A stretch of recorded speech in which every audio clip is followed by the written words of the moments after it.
Hello friends, Gregg Braden here, and I want to welcome you to this edition of our questions and answers. Not long ago, I did a special video for you in response to many questions that we had about cryptocurrencies in general, Bitcoin specifically. And wow, did we get comments, all kinds of comments. So I want to first just thank everyone for commenting, even some of the comments that were pushing back a little bit. We appreciate all the comments because even the pushback, it tells us, number one, it tells us you're reading or watching the videos and that you care enough to communicate with me. Number two, the pushback that I saw on some of the comments reflected the narrative that is being perpetuated in the mainstream when it comes to cryptocurrency in general and Bitcoin specifically.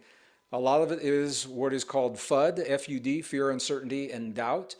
And if you look at the people who are really bashing this phenomenon, this technological solution to the money problems that we see today, what you find is they have vested interest in the status quo.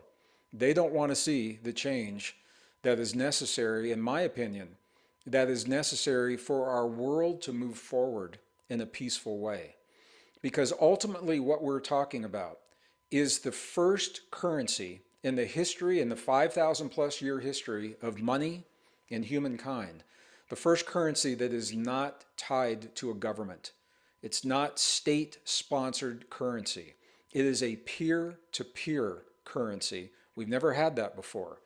And as I mentioned in the video, if you didn't see the video, the value of a currency that is not linked to a state is it cannot be weaponized. It can't be used against another country who has adopted that currency if the hosting country doesn't like the way that that country is acting. And we've seen this for years.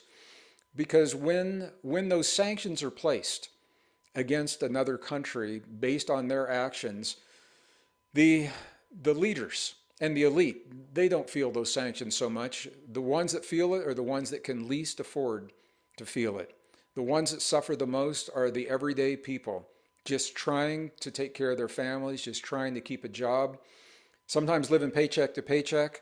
Often they have the least ability and the least resilience to those kind of sanctions.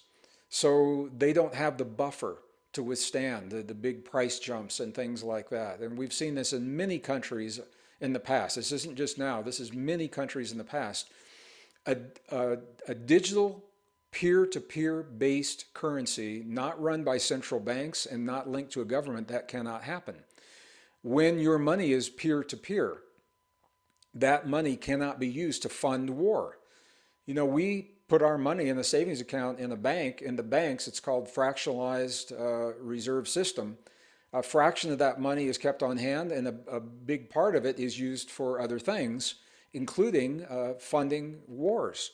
And if that's something that you have strong feelings about, you may want to look into the kinds of cryptocurrencies that we're going to talk about here. So the people that are really down talking Bitcoin, I mean, who are Jamie Dimon, all right, CEO of JP Morgan. Obviously, he has a vested interest. Elizabeth Warren, in congressional testimony, there are congressional hearings that are happening in the United States right now to determine what to do with, quote, the problem of cryptocurrency. And what I know just from the hearings and what I've heard Elizabeth Warren's testimony, she doesn't understand. And I would invite her to take the time to understand what it is that she's talking about. She's treating it like a stock. She's treating it like a bubble. She's concerned about thugs and gangsters using this, and nothing could be further from the truth. Here's the truth. Bitcoin is the first transparent and traceable form of currency. Every transaction is available transparently on the public ledger. If you want to do something illegal, the US dollar or the euro is what you want to use, the physical money. You don't want to use the crypto. Security. She's worried about security. And I just want to say the Bitcoin blockchain itself is the most secure blockchain that this world has ever seen. We've never seen this kind of security. And I want to talk to you as a computer programmer. I'm fascinated by this. My former job, I was a senior computer systems designer in the defense industry during the Cold War years. And we had a lot of opportunity to look into secure systems. Bitcoin is using a protocol now. It's the SHA-256 algorithm. And let me just tell you what this means. When you look at the number of atoms in the universe, scientists estimate that the number of atoms in the universe is approximately 10 to the 80th power, the number of atoms in the universe, all right? The number of potential keys or attempts to break the code, the keys on Bitcoin, that number is 22 to the 56th.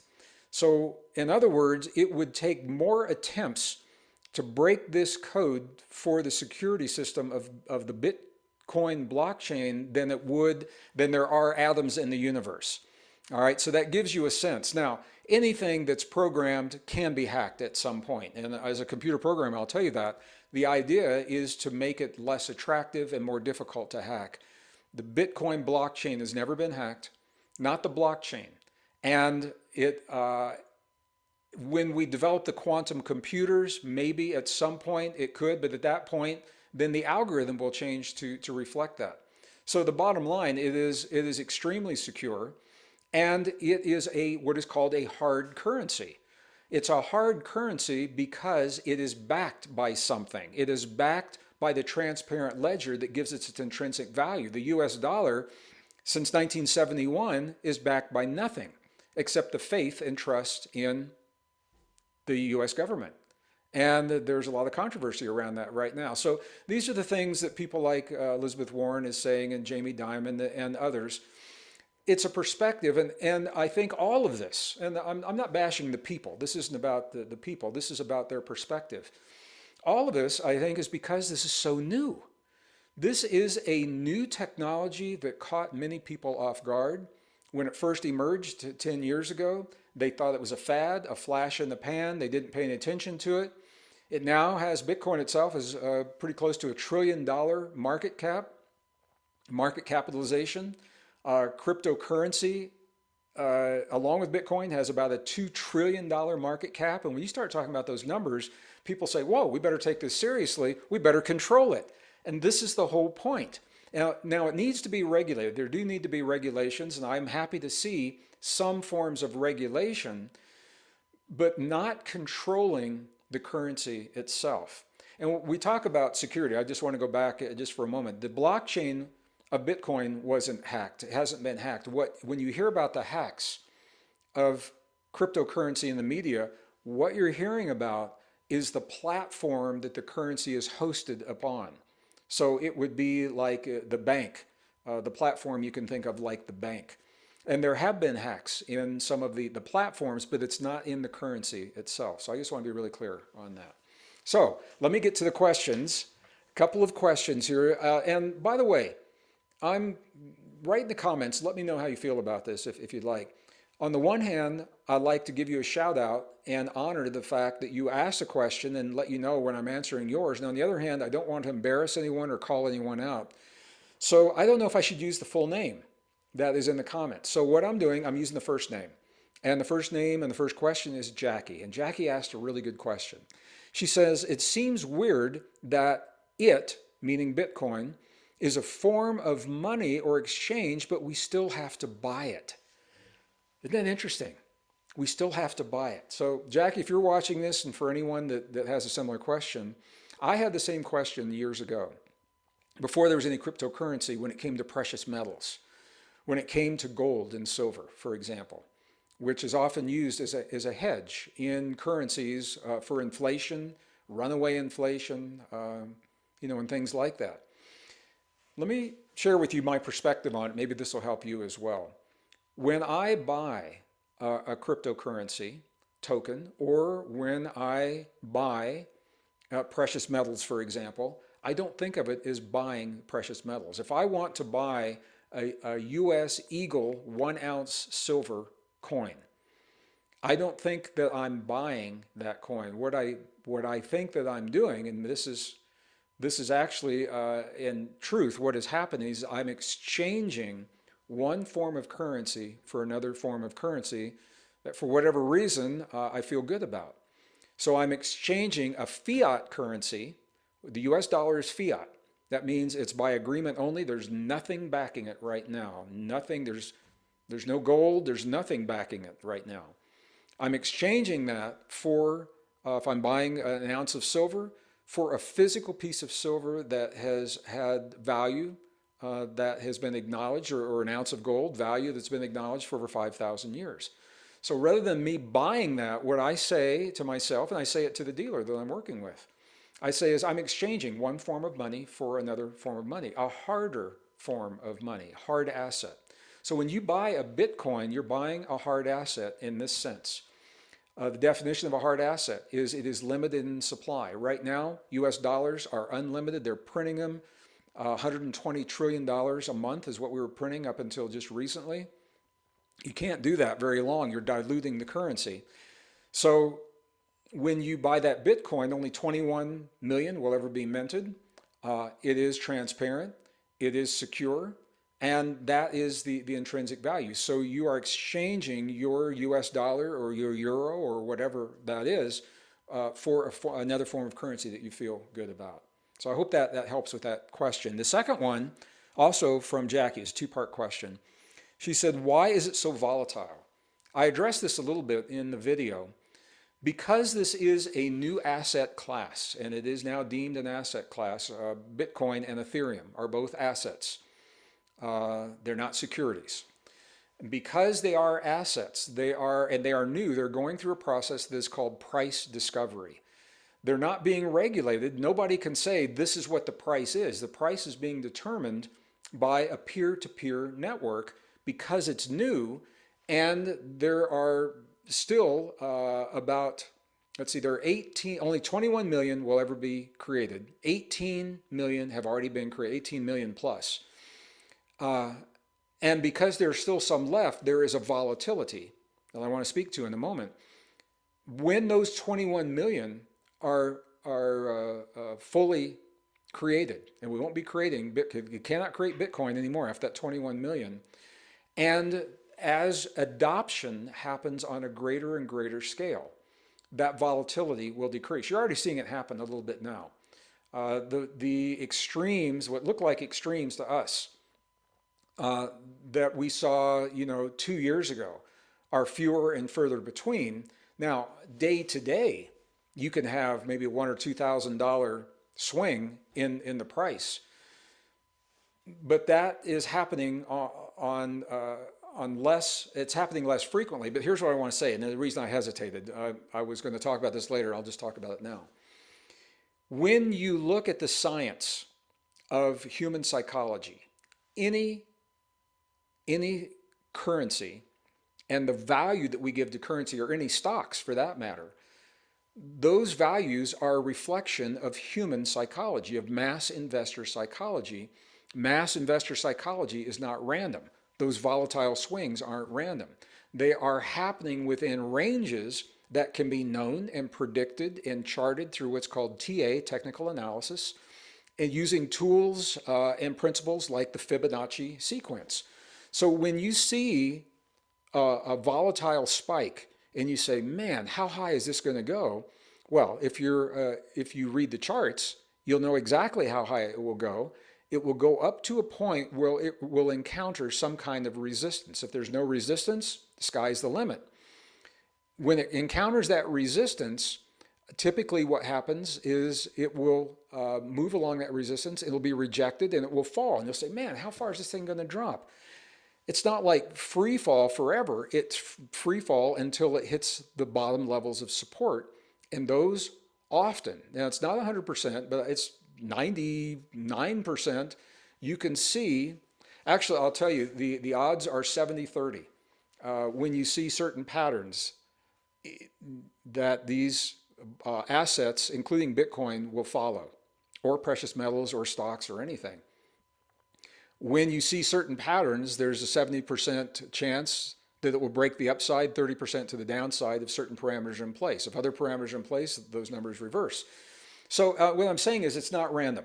It's not a crapshoot. if you understand mass investor human psychology and how to chart that using Fibonacci sequences.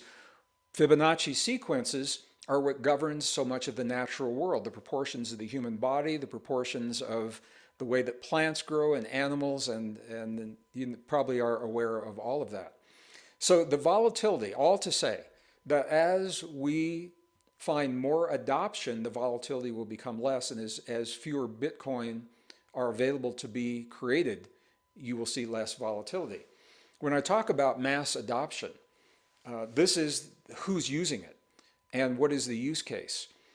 Bitcoin is, oh man, it is such an extreme example of mass adoption.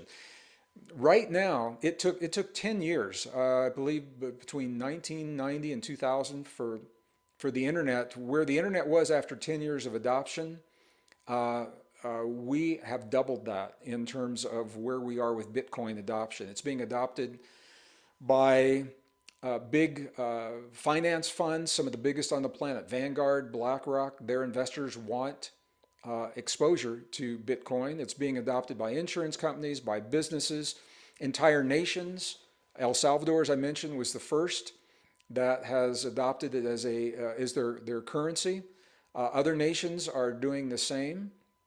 So as we have more adoption and as we go further in the process, it will become less volatile. However, let me say this now, even about the volatility. If you look at what happened, let me just give you an example. March of 2020, we had our COVID crisis. All the markets took a hit. Stock market took a hit. Bitcoin took a hit. But what happened was, as the markets climbed out of this, Bitcoin recovered faster and it retained its recovery. Stock markets, S&P 500 for example, they were slower to recover, then they went to these all-time highs, and then they sold off. Now they're 50% of what they were in March of 20. Bitcoin has gone up, it's come down, but it is still higher than where it was in March of 20. So it is seen as a store of value from that perspective over time, not on a daily. It'll make you crazy. It's like a whipsaw if you watch it day in and day out. And the reason for that is because some people are not investing in the long term. They are day traders or swing traders, so or minute traders in many instances. So these are the people that are taking. They know how to read those charts. They're taking advantages of that volatility, and they're making a lot of money doing that. If you believe in the thesis that we are healthier in our world with a currency that's not tied to a government, that is peer-to-peer currency, that is transparent, cannot be weaponized against our brothers and sisters, it cannot be manipulated with interest rates the way that our currency is right now, or inflation, then that is the use case and the thesis long-term for Bitcoin. I don't think it was ever, and I'm going to answer this next question, I don't think it's going to be a day-to-day currency. I don't think you're going to go buy a cup of Starbucks with a Bitcoin. You can, but it's not really designed for that. So, Jackie, I hope that helps with the two questions that you asked. I hope I helped to answer the two questions that you asked. Next question, I'm going to use the first name, Vitamin C. I love your name. I don't know if it's male or female, brother or sister, but whoever you are, I love your name. I felt that you were pushing back a little bit, and I appreciate the fact that you were and why you were. And I want to tell you, you and I actually think very much alike when it comes to the way that you asked this question. So it was kind of a two-part question. First of all, you wrote in the comments, Bitcoin most advanced question mark.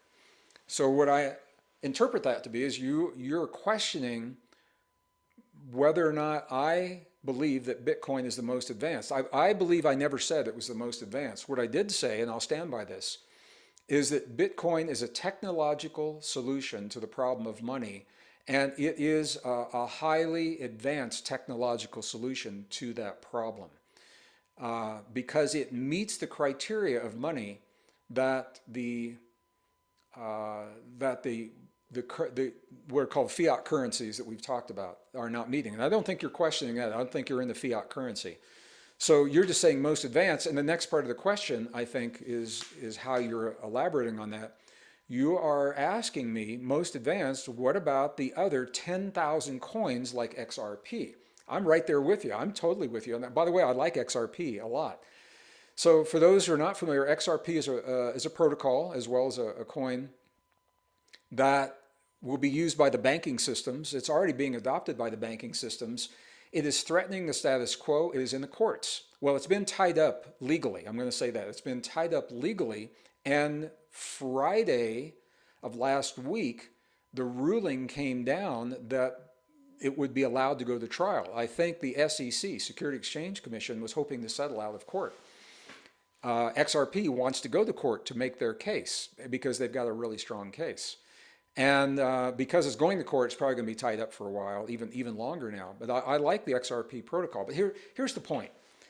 I don't think it has to be either or. And this is what I'm hearing from your comment, Vitamin C. I don't think it has to be either or. This is it's a whole new world. This is an entirely new asset class.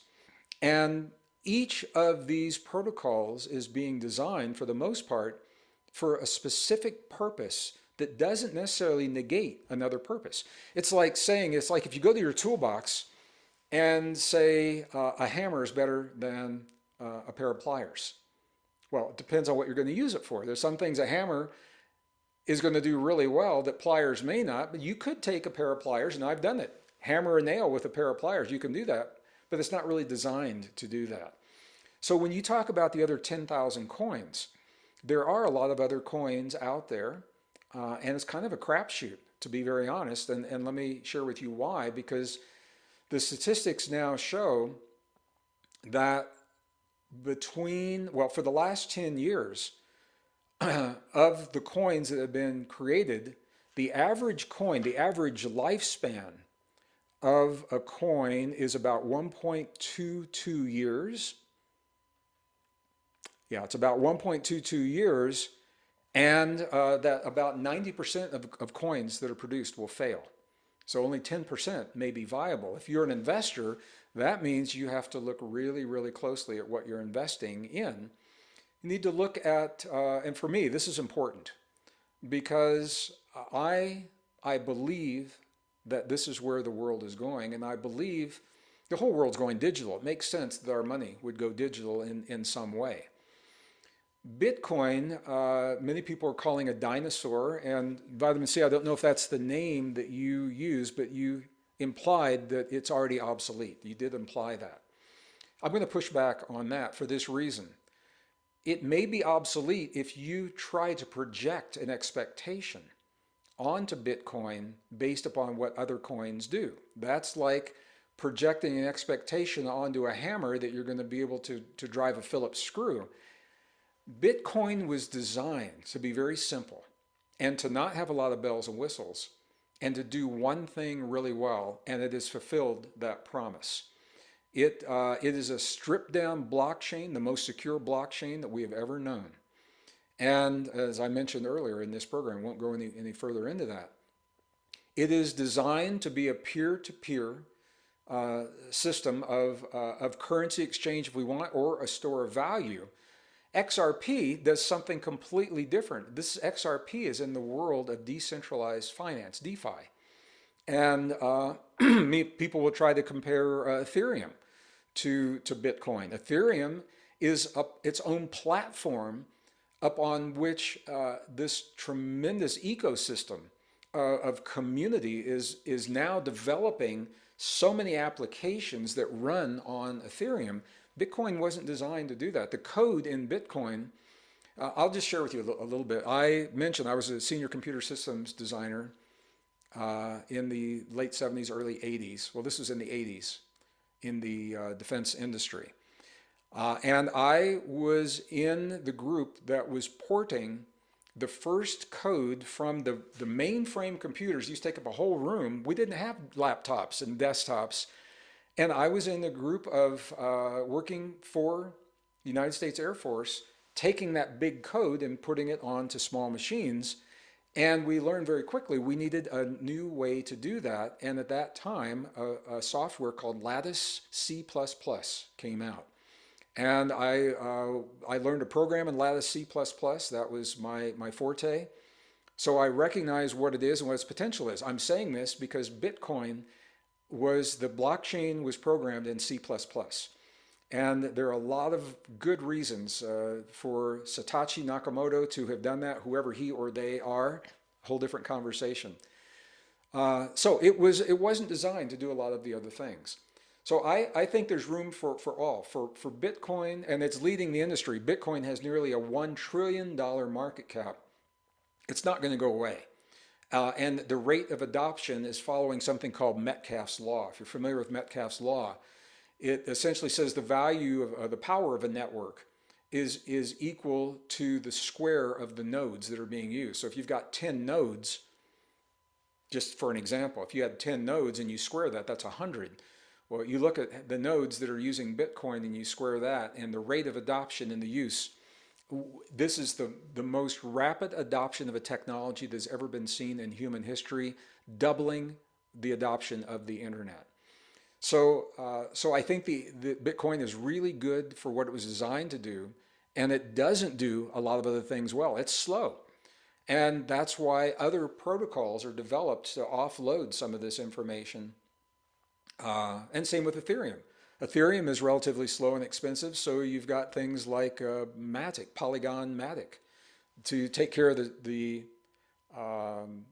business transactions. So Ethereum will offload it into Polygon and do the crunching and then put the information back into Ethereum, and that's what it's called a scaling solution. And this is one of the ways that these problems are being addressed. This is a new technology.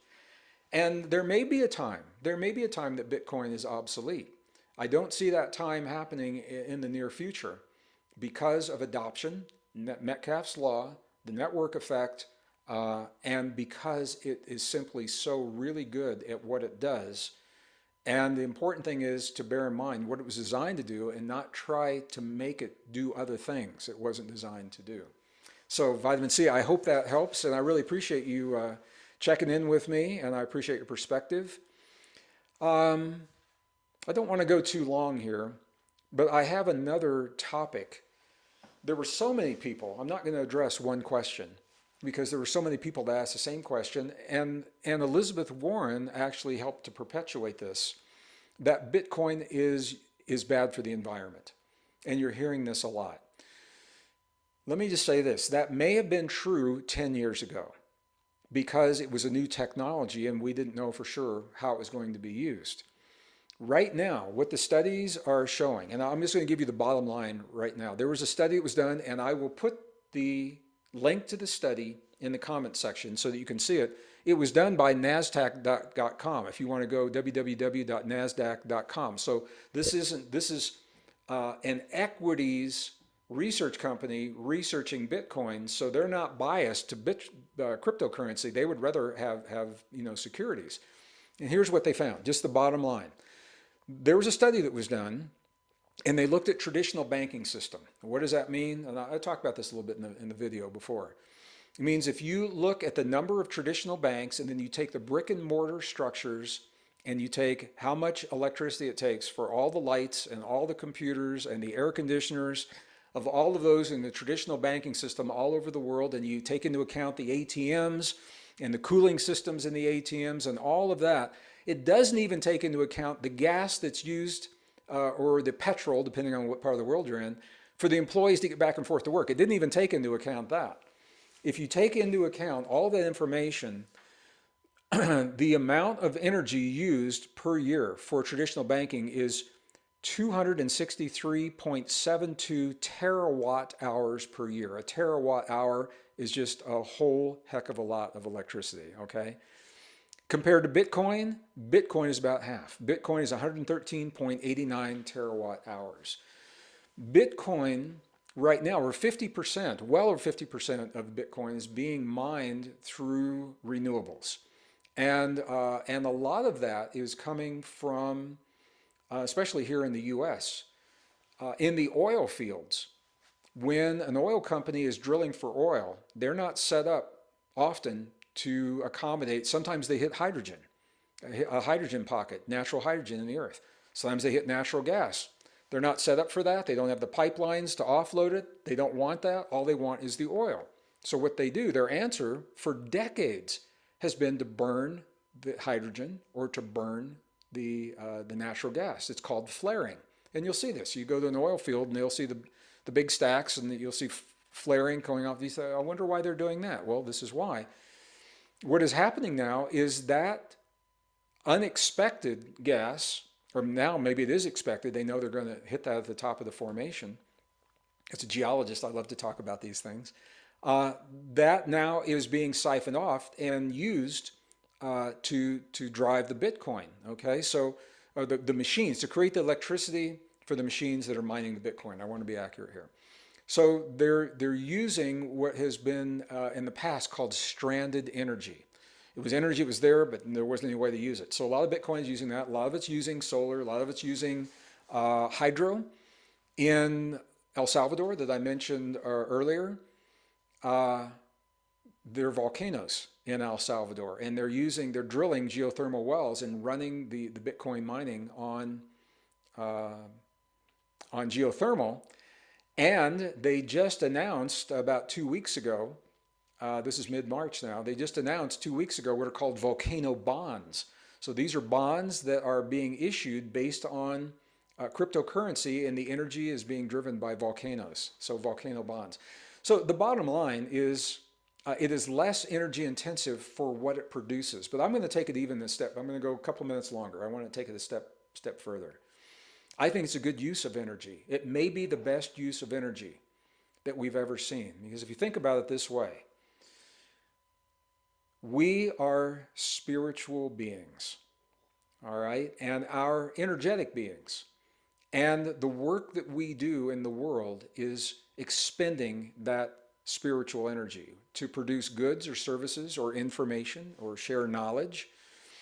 And when we're rewarded with that, to be rewarded with another form of energy that was produced the way that it is, that is not tied to a government, that cannot be weaponized to use to hurt or create suffering in another nation, that cannot be used to make weapons to perpetuate war, that cannot be manipulated the way that the dollar is manipulated right now, that can not be inflated to the point where it loses its value, which means your energy is not being honored. If all of that can be accomplished through 113.89 terawatt hours of energy, I'm all for that. Our world has got to change. And there was a time when the leaders of the nations could have gotten together and they could have said, this is the best thing to do for the people of our nations and our brothers and sisters on the planet. Let's make all these changes in a good way with less suffering and move into the world that we know is possible. That could happen with our leaders. Can you imagine? The beautiful world of China and Russia and Iran, North Korea, Europe, America, Australia, Canada, if we all worked together and said, how can we create the best world possible for our people? Wow, there would be no stopping us. Unfortunately, that's not the world that we live in this moment. I believe it's possible. So now what is happening is it's all happening incrementally. All right, so incrementally our world is it's already gone digital. All of our music's digital, a lot of our reading is digital. You know, our business is digital, our contracts are digital. It makes sense that our money would be digital as well. And this is the best solution that we have right now. It's a good solution.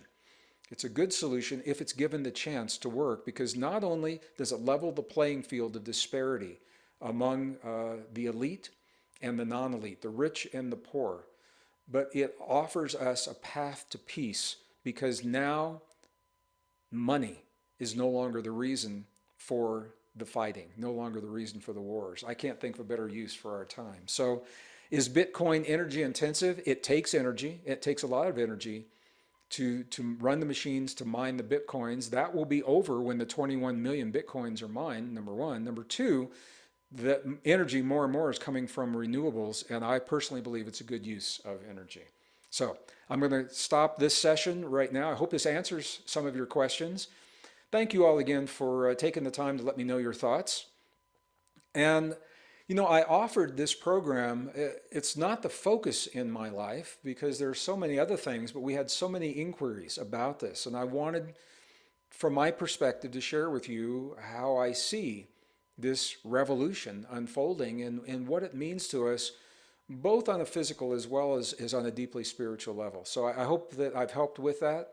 I want to thank you for sharing part of your day with me today. I look forward to our next Q&A.